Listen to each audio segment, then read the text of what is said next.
This is our Lunch and Learn, so I get the opportunity to both introduce and give the presentation. So I'll introduce myself. For those who are joining for the first time, welcome. We appreciate it for your time, giving it to us during your lunch hour. This Lunch and Learn series is for Chemergy 2.0, which is an EPSCoR project run here through Iowa State University and has participants across University of Northern Iowa and University of Iowa, Dordt, and Central College. So great to see a lot of familiar faces and some new. During this hour, we invite speakers across the state to share what they're working on, specifically in the area of biomanufacturing. And I was asked last year to give this talk, and wasn't able to do it then, but are able to now. So it's my opportunity to present on Skroot, a company that I've founded and been able to help grow over the last few years. And so I will take it away. Should be all set to go here. I'm just going to minimize this so I can see my screen. Okay, great. So what I'd like to cover today is a journey that was an academic project, very much so, that grew into a commercial entity and then grew into an actual commercial product. So it's going to be talking about this new smart platform that's being commercialized through Skroot. So first thing to do is, of course, acknowledge the great team that is working at Skroot. Fantastic engineers. Many of them have come from Iowa State University. So anyway, it's a great team, and I need to recognize that this is not a single person effort.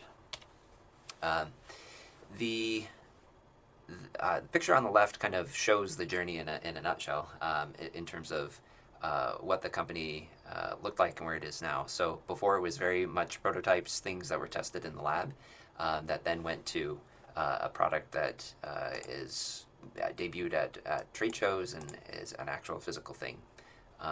Sorry, hang on, I just lost my slides. 1 second. Okay, there we go. Can see you again. Okay. Sorry, I'm probably projecting this in a way that you can't see. Is my slide the full screen, or are you seeing everybody's face on the side now? The projection didn't change on my end. It still Okay. looks good. Okay. All right. Well, I will roll with what I'm seeing here. Okay. So Skroot, as a company, founded in 2018. It's housed at ISU Research Park. So if you're ever in the neighborhood and want to come by and visit us, welcome. Welcome to see you there. I'll talk a little bit about the funding journey. Very much leveraged NSF funds to do some commercial relevant testing within ISU and then rolling it out using SBIR funds. The name, just to address that at the front, Skroot, it's a Polish word that means shortcut. And so from the very beginning, we were trying to design tools and sensors that work as a shortcut, a technical shortcut for biomanufacturers, give them the data they need so that way they can run experiments more efficiently and use less operator time. Current team at Skroot is 10.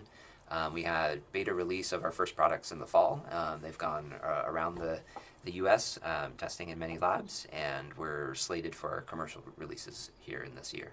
So it's very exciting to kind of go from very much an academic project to a thing that can be purchased. So the smart platform, it provides real-time cell growth monitoring in closed vessels, and we'll talk about that. All right, now I can't control my slides. I apologize. Let me stop the share really quickly and get that back. Okay, I'm back.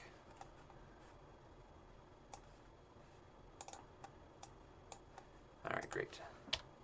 Okay, so the outline for the talk, I wanted to go to like where the nugget of the idea came from. So this was pre-time before I was here at Iowa State University. Just to highlight that a lot of things that come to fruition have their seeds in many projects that might be assumed failures, but end up leading to other things later on. I then want to talk about some of the ISU projects that we had, and then talk about the company in its early days and where it is right now, and hopefully leave enough time for questions that you have about this journey of commercialization. So where it all started was actually after my PhD, when I went and I was a research scientist at DuPont. I worked at the interface of a few different business units. One of them had industrial enzymes, hydrolases that are used to degrade materials, and the other one had electronic products. So think of screen printable materials, a lot of things for solar and flexible electronics.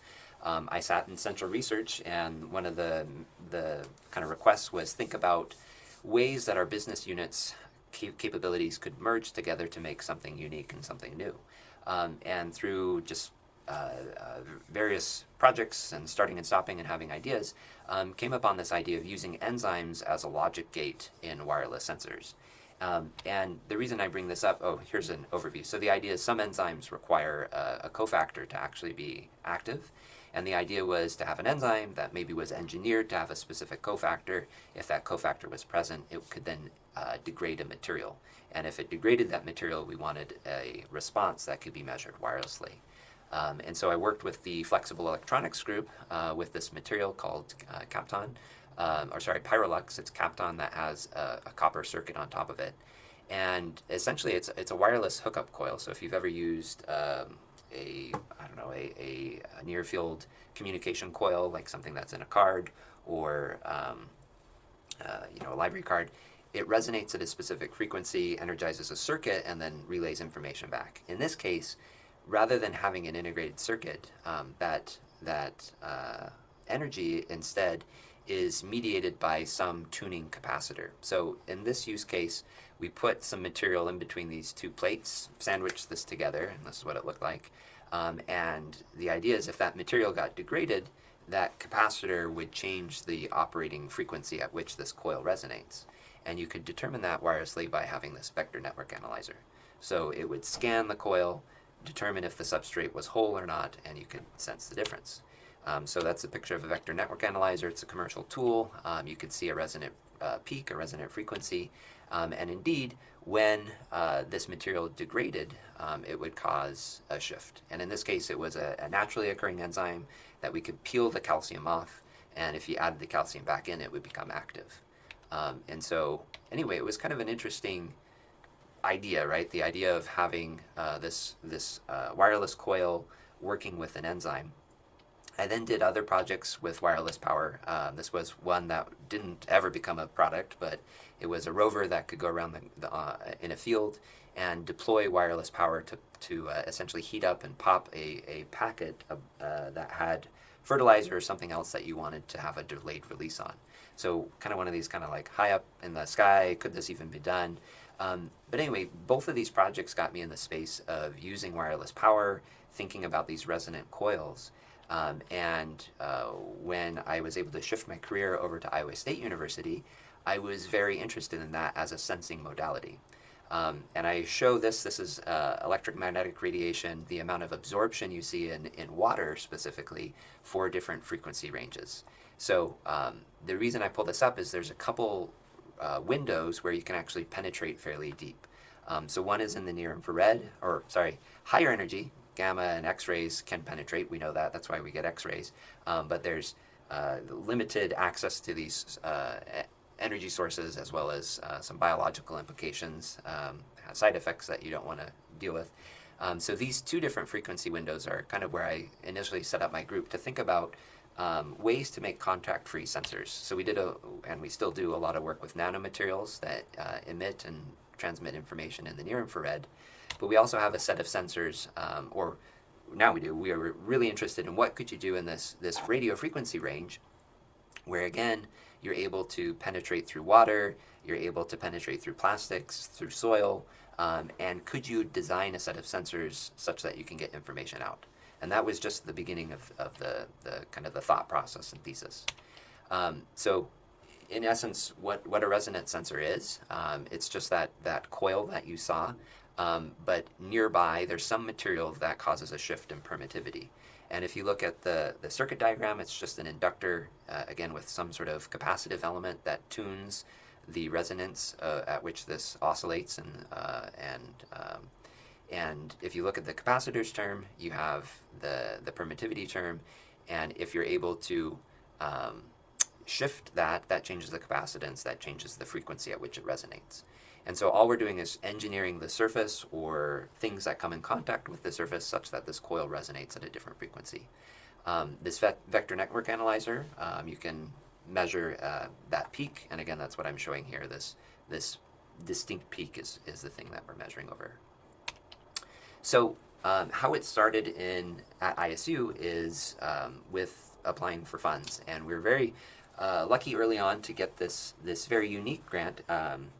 Since then, this directorate of NSF has changed. It's now TIP, but before they had this Partnerships for Innovation Fund, where you had to have some sort of a platform that you're looking at and have some industrial partners that were interested. So this grant we were able to receive allowed us to explore the area and use of resonance sensors, these flexible coils, for lots of end-use applications. And DuPont and Dow were both partners in this research. And what it led to was a lot of exploring and a lot of different projects. And so there's a variety of publications that I'll just kind of hold up here for a second in case you have interest in these topics. But we use sensors to measure hydrolysis. Again, that was an easy extension of what we had showed at DuPont. We embedded them into soft materials, so you could actually use it as a stretch strain sensor. We used it for position sensing. We could embed it into a wearable sticker that could absorb sweat, and now you could measure the amount of sweat as well as the amount of salt, the conductivity that was in that sweat. We looked at different materials that you could build these sensors with, so screen printing. We did a collaboration with the vet school, applying these sensors into wound dressings, and you could use them in a closed wound to look at when that wound heals up, because full healthy tissue versus an open wound has a very different permittivity. And so you could scan it and be able to monitor that wound without having to open and close it to visually inspect. We did some agriculture projects where we applied it in soil, looking at hydration levels. And then during COVID, of course, any sensor group was interested in what we could do to help with regards to that public health emergency. And in this case, we were thinking about tests which if you administered and put into an envelope where you wouldn't have to open that envelope again. And one of the underlying technologies of that was a resonant coil, where it would eventually be scanned in that closed envelope, and you could see a signal if the virus was present or not. So lots of projects that actually went to academic publications, but there was one that started out just as a side project. I encourage my team to be creative and to think about how we could use things. And one of my students, we came up with this idea of, what if we use the coil to measure changes in permittivity that occur when cells grow? And we didn't have a fermenter. We, at this point, didn't even have a way to we had a shake incubator, but we wanted to be able to measure the change in frequency. So we just kind of jury-rigged our own setup here. That is an actual blender. And we grew E. coli in this beaker, and were able to measure with an embedded resonance sensor the change. And just from these initial experiments, we had enough confidence that, when the cells grow, we're able to detect a response. In a control situation where there are no cells and it's just media, there's no response. And so that kind of kicked off this research stream of what could we do with these coils to measure resonant frequency. And this led at first to a patent rather than a publication, and calling out Adam as the first researcher who helped with these early experiments. So from that, we focused on it, and we did a lot more work. And so now I want to present some of the work from Yi on this platform, which went from just putting a bare resonance sensor and seeing what the response was there, to actually engineering a responsive surface on it to have it have a faster response. And so this publication, I'll present a lot of data from, and as well there's a patent too if you are interested in looking at both of them. Okay, but the readout principle I already mentioned what a resonant coil is, but so in this case again, there's a coil. You'll notice, not like in the DuPont days where I had an actual plate capacitor, the capacitive element in this is just the spacing between the coil. So it's this parasitic capacitance, and you can tune the capacitance by how you engineer the geometry of this coil, and also what materials come in contact or are close by it. Coil is the sensor. Outside, you have a interrogation coil, an antenna that's sweeping it with frequencies, and you're seeing at which frequency it resonates. And so that you get this sharp peak. Again, this is using a vector network analyzer. And what we do is we monitor how that peak shifts as that change in permittivity is experienced by the coil. So the very first idea we had is cells have a different capacitance, a different dielectric than the media they sit in. This is used by commercial probes, so you can buy probes from Aber and from Hamilton that you're able to place into liquid and measure bulk capacitance changes as these cells are growing. And so we thought maybe these coils could do the same thing. So diagram here on the right, cells grow, they have a different permittivity. When those fringe fields come through, we'll be able to have that effect, and it will thereby affect the frequency that we see. We did some modeling, it looked pretty good. Rather than jumping straight to cells, we did some work with cell proxies. So in this case, these were polyethylene beads that were about the same size as cells that could settle on the surface. And indeed, when you add the beads, we could see a shift in resonant frequency. We use these to tune the protective layer because, again, media, it's very conductive. It's got a lot of salts in it. And so if you don't put a protective layer over your coil, it will just short. And so our first question, engineering thought was, okay, what type of coil coating do we need to protect that but still have enough sensitivity? And what we see again is that if we're able to keep it thin enough, we can see a very large shift, and then as it gets thicker, our ability to have a shift in frequency gets smaller and smaller. So we wanted a thin coating over that, and then to see the effect of cells. So we moved to cell experiments, used a small static cell culture vessel here, a G-Rex 5, and what we did is we placed the coil on the base surface and put a protective coating on there, and then added cells. In this case, we just were growing them on a plate and added them. And what we would do is we would do an experiment where we would resuspend the cells and let them settle again. So we would have the cells settled, resuspend it, we'd get this shift in frequency, and then they would slowly settle again, resuspend them just by pipette, have them settle again, resuspend them, have them settle again. And so from this experiment, we could see, okay, with an appreciable layer of cells, our frequency shift was observable, but it wasn't a very big signal, okay? And so the extent of the shift wasn't very large. The other issue I'll describe here on this experiment, so now we actually grew cells on the surface, okay? So we had a control where we had no cells, and then we had one where we inoculated with cells and they would grow. So in this vessel, you had some area that was breathable, and then you had the resonant coil, and then we had this impermeable insulating cover that we put over it, this tape. And when we grew the cells, you could kind of see a difference, right? So at the very end, when they're getting to a higher density, we start getting a separation between our control, just the media versus the cells. But again, it's like on the order of 1 megahertz, and we still have a lot of noise in the background. So there were a couple things we're thinking about, a couple limitations. So one is our signal to noise isn't huge, right? I mean, if we could make our noise smaller, that would be great. The other big issue is this sensor was taking up real estate on the bottom.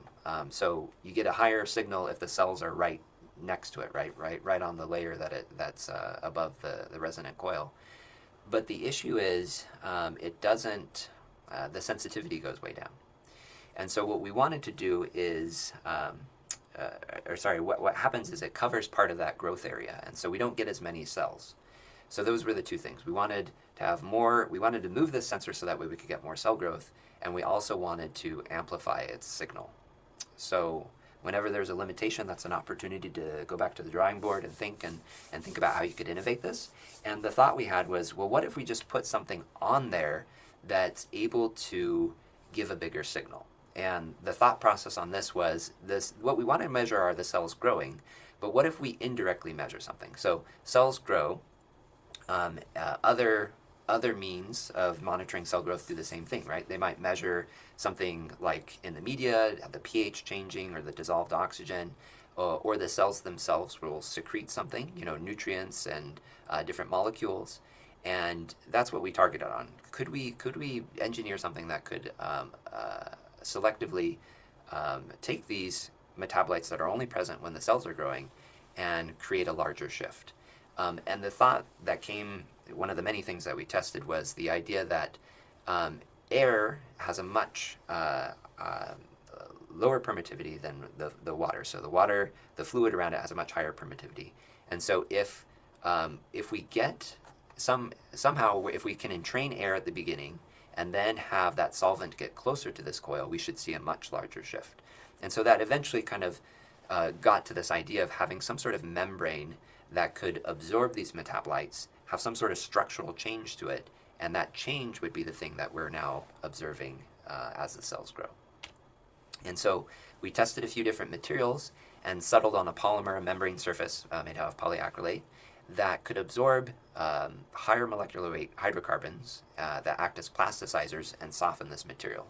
And what that does is it softens it, and then we can engineer parts of the sensor to now go from air to being filled with this polymer and being closer to the solvent. So we first screened the polymer to make sure that it only would respond to things that are present when they're actively growing. So we didn't want any of the media components to cause a change. And so we screened a few different materials, settled on this one that in this initial screen, we're able to find this secondary metabolites, these kind of precursors to terpenoids in the case of bacterial cells. And one small molecule that's a mimic of those is prenol. If we put that on there, we'd see a very large shift versus if we had, any of the amino acids or sugars or things present in the media. And so we used this membrane, showed with prenol that we could get a response to different concentrations, but when we use cells, we could now see a response. What we would do is we would engineer voids. So in this case, rather than having the resonant coil presence, we just tested this idea that if you had a plastic film with grooves cut in it, and you had this film across it, and you grew cells, if there would be a structural difference. And what happened is we observed that without cells, this polymer would just stay nice and taut across these engineered voids, and then with the cells, it would grow, release these metabolites, it would soften, fill the voids in, and we were like, okay, this could be used for the resonant coil. We would measure that effect. So in this case, this is a optical microscope that allows you to get three-dimensional topology. And indeed, without cells, our height was just uniform, and then when you grow with cells, it falls into this engineered chasm, this little canyon that we have patterned beneath it. And so now it was a matter of putting this on top of resonant coils, so that way when it would soften, this material would soften and push out what was originally air, and it would be this media, and this polymer would be closer. And the hypothesis was that indeed we would be able to see a bigger shift. Okay, so again, it's kind of a little bit Rube Goldberg, so I'll show it here again. So the cells grow, they secrete these secondary metabolites. We have a polymer, in this case, that can absorb those metabolites. It changes its physical property, relaxes, falls into these voids. That causes a big change in permittivity, and that's what we're picking up as this change in frequency. Okay, we also, in the course of this experimentation, wanted to show that indeed as the cells were growing, we could track that with this resonant frequency. So we would have a dish where we had our own little kind of custom microscope to measure. And let me see if I can get this video going. So as the cells would grow, you can see here on the right, they're growing to confluence. We would get a very large shift in the resonant frequency. Okay. And pulling out just a couple of these different time points, they could correspond to the different extents of the frequency shift. Okay, we could now create a setup that had multiple plates. So we bought a radio frequency multiplexer. We could put a bunch of these different plates with these resonant coils in there, seed them with different densities, and again, see different response rates. We could take those cell images, actually measure the amount of cell content, and loosely correlate the amount of, okay, great, yeah, if we get a lot more cell growth, it's a much steeper and faster curve.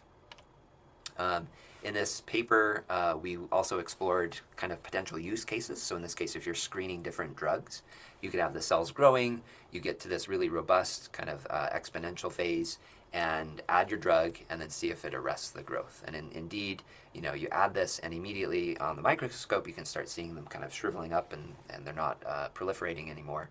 And that's what we see in the response, an immediate stop to that resonant frequency change. We did some early tests too, just to make sure that these materials weren't killing the cells. Again, a mind to thinking if this could be commercialized. So using the polyacrylate, growing cells on it, looking at viability of the cells, seeing no difference. And so that gave us a lot of confidence that this is something we should pursue. Okay, seeding it at different densities, I already showed this data. We could pull off the first derivative as well as an indication of when it's changing its frequency.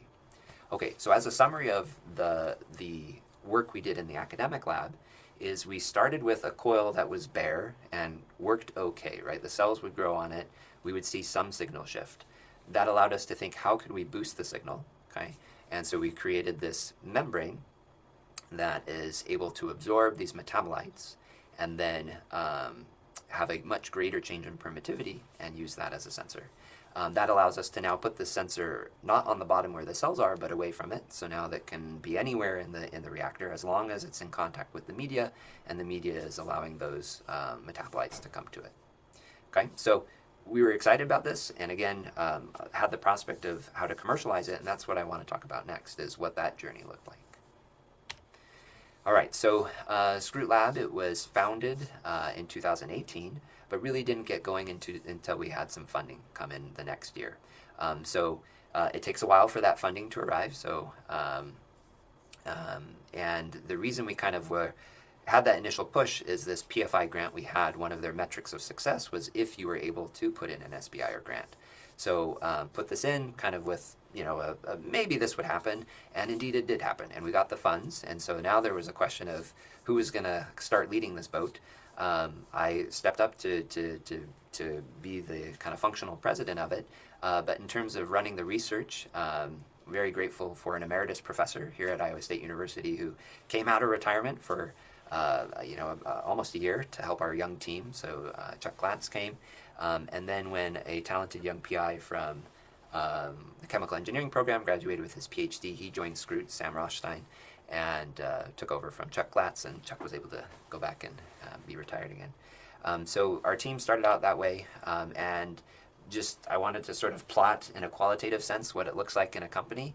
There are many ups and downs, times when you think it's going to crash, and you're able to innovate and have a little bit of luck and pull it out of the trough. So here's the initial team. We were incubating on a little space here on campus in the Plant Science Institute. So Chuck and then just 3 initial employees. And we got our phase 1. We were able to achieve great things on the phase 1. All technical things went well. But then there was a long lag before phase 2. There's a lot of time between those in terms of review. And another big thing happened in 2020, right? COVID. So it literally crashed in terms of supply line and interested parties. And, we were in a world of hurt until there was a project through the CARES Act, which was interested in cell manufacturing and protein production. And it honestly was a lifeline that threw us a much needed help. And we were able to do that research project while waiting for the SBIR to finally get reviewed and kind of get through this glut of COVID problems. Also, early angels stepped up, so very grateful to them. And then we were able to get our phase 2. And again, we were kind of off to the races. We had a good bolus of funding. We had late stage angels who were very interested. But then we kind of hit a commercialization roadblock, which I'll talk about here in a second, which was, trying to find the right use case. We as researchers have a technology, so that's a technology push, and often there's a problem of figuring out what's the best market to go to first. We made the error at the beginning of trying too many things and trying to appease too many partners. In hindsight, it's always 2020, but it would have been more resource and time efficient to have settled very early on what would be the most impactful one. But to give us a little credence, it did take a while to find that. So finding that perfect use case and then being able to execute on that. So we were able to get through that. And again, are we through our last trough? No, there's still hiccups and things that come along in terms of, the actual turning it into a product that I'll talk about here in a second. Okay. But it's been a great journey. I've had a great team. I put this picture. We were able to meet John Papa John. We were recipients of the Entrepreneurial Award. I think it was in 2021 or 22. But yeah, very grateful for, again, for all the support that we've had on this journey. Okay, so like I mentioned, one of the big early things that we ran into is what could we use this for?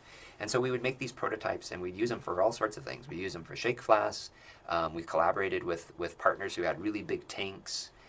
We worked on petri dishes, and a lot of this was driven through iCore finding, doing this customer discovery work. But it took us a long time to find the one who had that critical problem, the thing that where they're like, yes, I need this solved and I need it solved now. Petri dishes and shake flasks weren't it. We'd talk to these vendors and they'd be like, if there was a market, maybe we'd care about this. But we were just kind of way too early stage for them to really care. But it was when we made a visit to a partner up in Minnesota, Wilson Wolf, that we found a good fit. And that was in the area of cell and gene therapy manufacturing. So this diagram shows what that process is like. You take blood from the patient who has cancer, who needs this enhanced T cell therapy. You pull out those T cells through a couple steps. You activate them. You engineer them so they have the CAR expressed. And then there's this critical step right here where they get expanded. So you've got a small amount, and now you need billions of them to put back into the patient and make ready for their effective use. And so there's a couple ways this is made. There's a couple companies that are trying to just sort of automate all these things into one system. There's a lot of problems in scalability and cost on those. The partner that we've been working with at Wilson Wolf have these reactors that I'll describe next.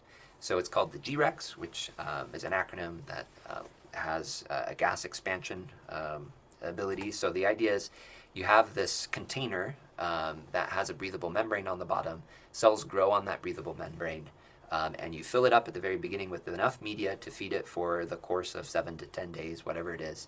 And you ideally never open it or disturb it. Those cells go down to the bottom, and just by natural diffusion, they're able to get the nutrients they need from the media atop, and they're able to get the oxygen they need from that breathable membrane. The problem is, in manufacturing, not each, one really unique part is because they're closed, you can put multiple patients' samples, therapies in the same incubator. So they can grow here, grow up to dose, pull it out, harvest, and then put it back and get it back to the patient. So the problem is you have that incubator with all these different GREX growing in it, and you have variability in how well those cells grow. One is just who the cells came from, their age, genetic makeup, and as well as some process parameters. If the cells were frozen in a different way or put in the back of the freezer or had some issue in the separation steps or transduction steps, they'll grow at different rates. And so this makes it really complex on the manufacturing side because even if you have a standard date that you harvest them, some of them might not be ready when you come and harvest. So one way the industry is mitigating this, there's a couple ways. The very basic one is they try and look at it and see if they can see enough cells. That's very qualitative. Another way is they take the cap off and pull off some media and measure glucose or lactate. So if lactate has come up, they know, and it's plateaued, they know the cells are not growing anymore and are ready to come. So they've had a long-standing desire from their customers to be able to track the cells within these reactors. And that's what we came in and worked on delivering. I have a couple pauses here just to show that it didn't jump to this final thing. I mean, this looks really nice. We had a lot of different questions about form factor and materials and how it's made. Had to think a lot about which form factor would allow for scaling, right? We'd want thousands of these to be made at a time. Which ones would have the highest quality? But just a brief to show that there's a lot of prototypes. And same on the reader end, right? So we had different ideas of where these sensors were placed and how many would be needed and what it would look like to eventually Nigel, get.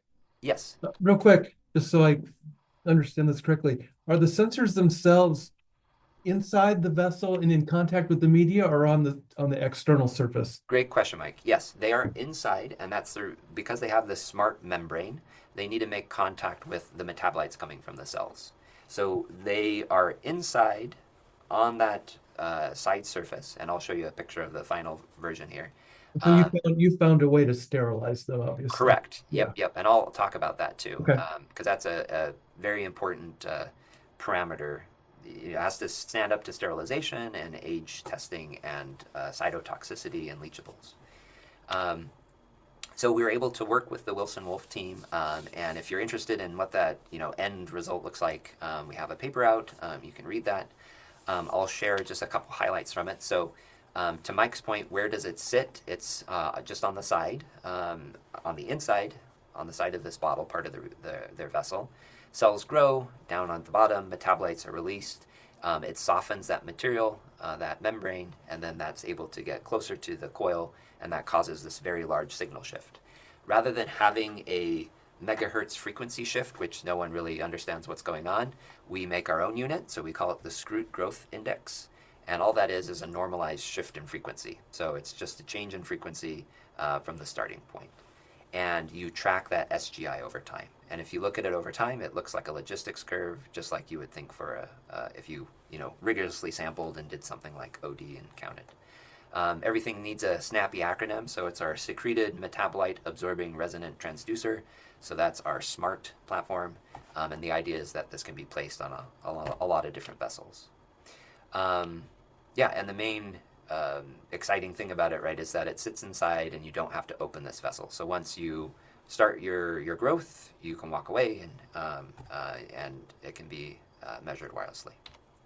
All right, I already talked about how this is built, right? We've got these different layers, but again, we had to think a lot about how this could be made at scale, and then to Mike's point, that it's made with materials that are compatible for use in these FDA-approved devices. In this case, what are the T cells secreting? They're secreting a lot of things, okay? And we screened a few different likely candidates of what's causing the signal shift. These are fatty acid precursors. They're called eicosanoids. We took, and it's been shown in other papers that this is a common metabolite that they kind of spit out. And we show just with this arachidonic acid that if we add it, that we get a very big shift. Is this the one thing it's sensing? No, there's probably a whole bunch of metabolites that are being absorbed by this membrane. But the main thing is it's only when the cells are actively proliferating.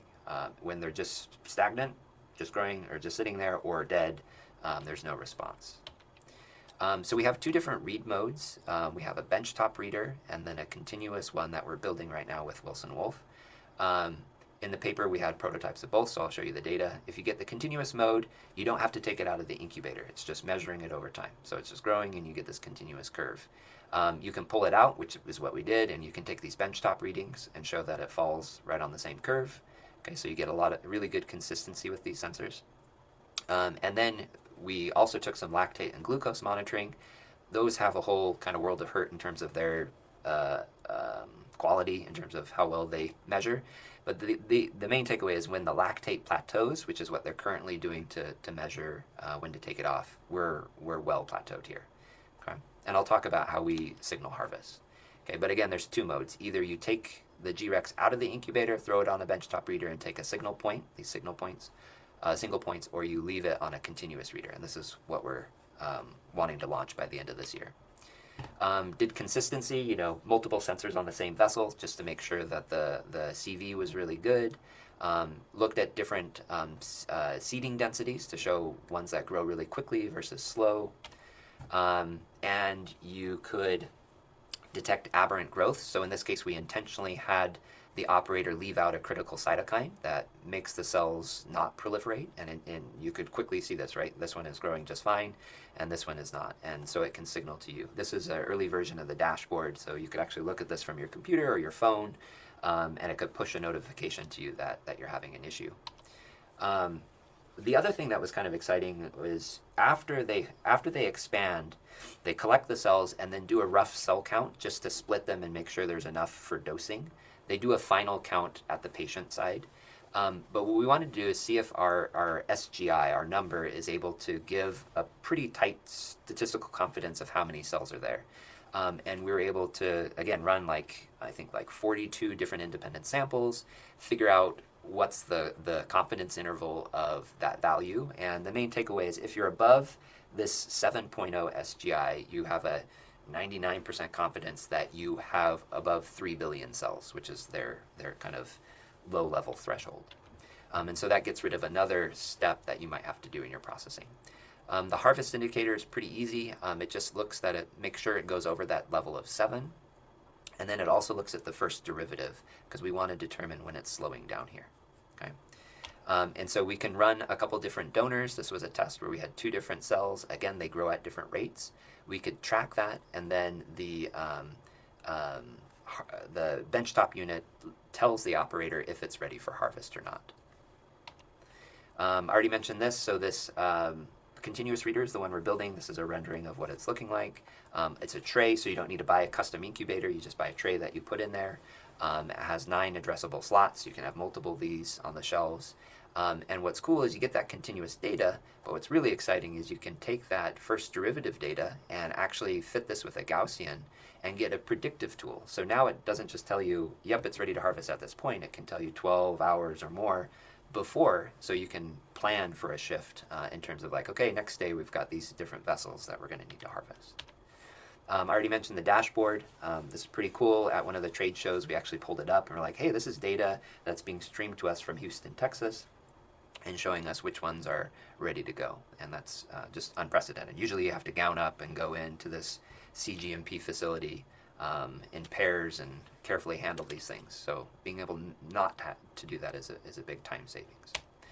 All right, so the other thing it does is it gives you a lot of data, right? So it allows you to do process improvements. So this whole lean manufacturing, you're able to dial down to the incubator and to the operator in terms of if there are things that are getting contaminated or too slow or whatever the problem is. Cell counts, if they're routinely low in an incubator, maybe there's a problem with that. And you're able to detect trends and determine points of improvement. Okay, just looking at my time here because I want to give time for questions. Going through this product integration, learned a lot. To Mike's question, as a researcher, we don't think a lot about, oh, this is going to have to be gamma sterilized and have to have a 3-year shelf life. So through this, we've been able to learn about, what materials are needed for that. And in our case, we've gone through all those things. Where we are right now is doing a lot of the benchtop reader regulations. So there's lots of regulatory bodies that enhance, the radio frequency as well as the electrical safety.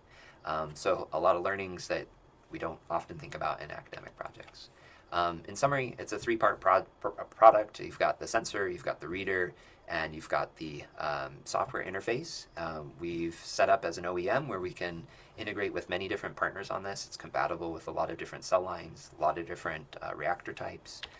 So a couple other ones that are coming out. This one we announced back a few weeks ago is a smart flow cell reader. We're doing this with IBI. It's a company in Dubuque. And now you can take this line and hook it up to a fermenter and get continuous cell growth monitoring or some other device. We're doing shake flasks, and now we're going back full circle to some of those things we touched early on to make them smart. All right, so some of the learnings, it takes a team. I think often we think just about the technology pieces. You need business and operations too. All of that is the critical team needed. The idea that if you hit a roadblock and you're like, there's these limitations, technical limitations that can actually lead to new innovations and new IP and give you further ability to make a defensible, commercial product. This idea of going from a feasibility to a prototype, we often stop there. To get it to the product stage is just another significant amount of time and work of what needs to go there. Working with your end application customers as soon as possible, critical. Thinking about quality control and manufacturing early is critical.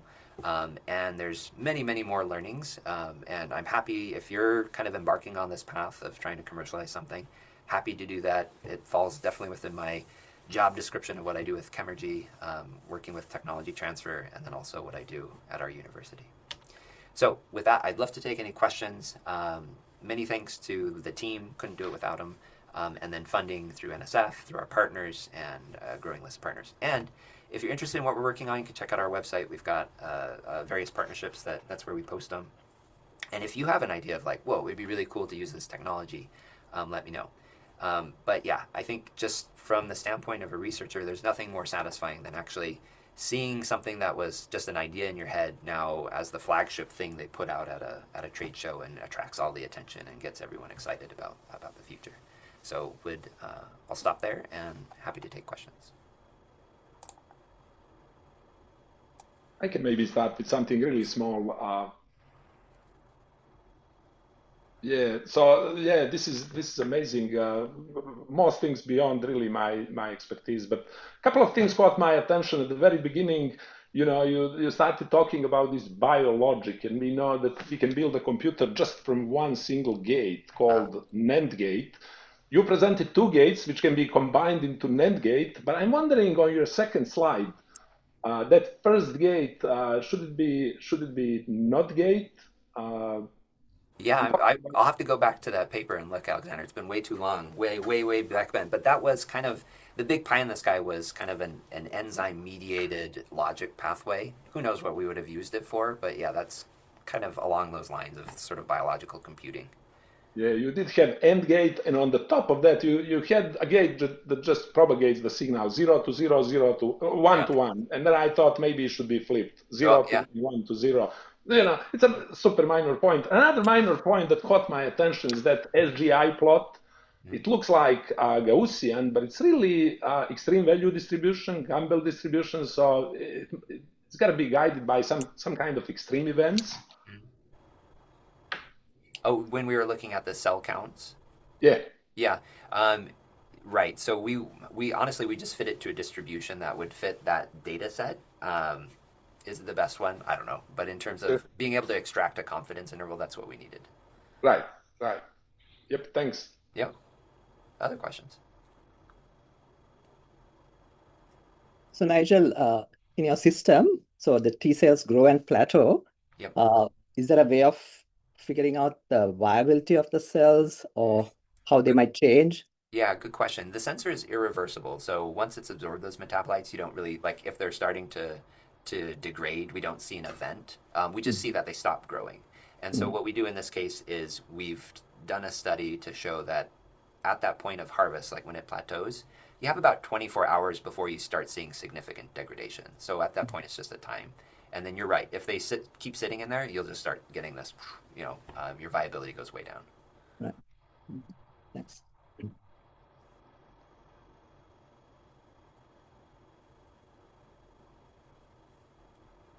Any other Is anyone questions? currently using this to make CAR T cells for patients? Yeah, great. So we're at the beta stage where it's with a lot of manufacturers who are doing that and want to use it in their clinical processes. The next step is it will come out as a R&D tool, so they'll be able to use it on their preclinical work, and then to get something that's R&D regulated, the whole so our sensor itself has been fully validated, but now it has to be fully validated within the G-Rex, and that's slated to be later this summer or the fall. But yeah, all the partners who've tested it, you know, have been enamored. If you can think of like operators who had to gown up and do all these things, and now they don't, and they can just sit at their desk, it's a no-brainer. And so we're also pursuing it in different sizes, so they have a much bigger G-Rex they use in some of the clinical work, so it'll be there too. Yeah. So I had previously screened the G-Rexes for making MSCs. Have you ever put MSCs in it? Yeah, yep, we've done MSCs.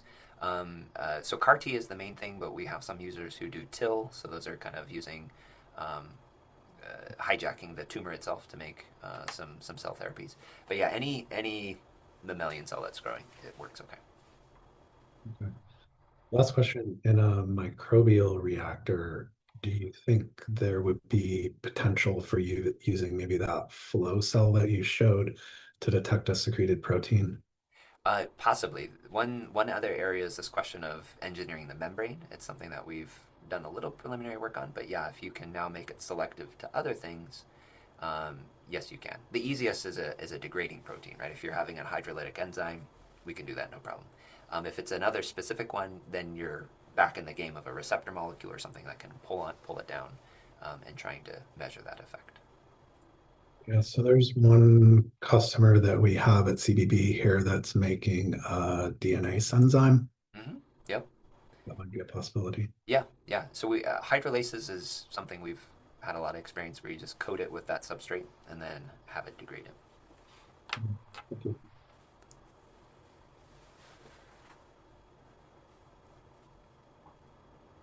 Any other questions? Thank you again for a wonderful talk. You bet. Thank you everyone for Stimulated your a lot of attention. discussion, so good. Yeah. Okay. Well, have a good rest of your day. Um, This is our lunch and learn, so I get the opportunity to both introduce and give the presentation. So I'll introduce myself. For those who are joining for the first time, welcome. We appreciate it for your time, giving it to us during your lunch hour. This Lunch and Learn series is for Chemistry 2.0, which is an EPSCoR project run here through Iowa State University and has participants across University of Northern Iowa and University of Iowa, Dordt, and Central College. So great to see a lot of familiar faces and some new. During this hour, we invite speakers across the state to share what they're working on, specifically in the area of biomanufacturing. And I was asked last year to give this talk, and it wasn't able to do it then, but are able to now. So it's my opportunity to present on Skroot, a company that I've founded and been able to help grow over the last few years. And so I will take it away. Should be all set to go here. I'm just going to minimize this so I can see my screen. Okay, great. So what I'd like to cover today is a journey that was an academic project, very much so, that grew into a commercial entity and then grew into an actual commercial product. So it's going to be talking about this new smart platform that's being commercialized through Skroot. So first thing to do is, of course, acknowledge the great team that is working at Skroot. Fantastic engineers. Many of them have come from Iowa State University. So anyway, it's a great team, and I need to recognize that this is not a single person effort. The picture on the left kind of shows the journey in a nutshell in terms of what the company looked like and where it is now. So before, it was very much prototypes, things that were tested in the lab that then went to a product that is debuted at trade shows and is an actual physical thing. Sorry, hang on, I just lost my slides. 1 second. Okay, there we go. Can see you again. Okay. Sorry, I'm probably projecting this in a way that you can't see. Is my slide the full screen, or are you seeing everybody's face on the side now? The projection didn't change on my end. It still Okay. looks good. Okay. All right. Well, I will roll with what I'm seeing here. Okay. So Skroot, as a company, founded in 2018. It's housed at ISU Research Park. So if you're ever in the neighborhood and want to come by and visit us, welcome. Welcome to see you there. I'll talk a little bit about the funding journey. Very much leveraged NSF funds to do some commercial relevant testing within ISU and then rolling it out using SBIR funds. The name, just to address that at the front, Skroot, it's a Polish word that means shortcut. And so from the very beginning, we were trying to design tools and sensors that work as a shortcut, a technical shortcut for biomanufacturers, give them the data they need so that way they can run experiments more efficiently and use less operator time. Current team at Skroot is 10. We had beta release of our first products in the fall. They've gone around the U.S. Testing in many labs, and we're slated for commercial releases here in this year. So it's very exciting to kind of go from very much an academic project to a thing that can be purchased. So the smart platform, it provides real-time cell growth monitoring in closed vessels, and we'll talk about that. All right, now I can't control my slides. Hang on, I apologize. Let me stop the share really quickly and get that back. Okay, I'm back.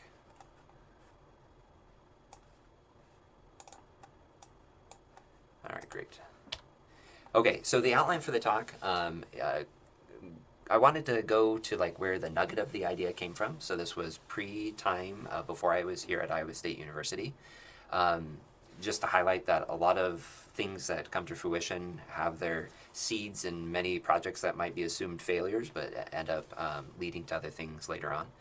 I then want to talk about some of the ISU projects that we had, and then talk about the company in its early days and where it is right now, and hopefully leave enough time for questions that you have about this journey of commercialization. So where it all started was actually after my PhD, when I went and I was a research scientist at DuPont. I worked at the interface of a few different business units. One of them had industrial enzymes, hydrolases that are used to degrade materials, and the other one had electronic products. So think of screen printable materials. A lot of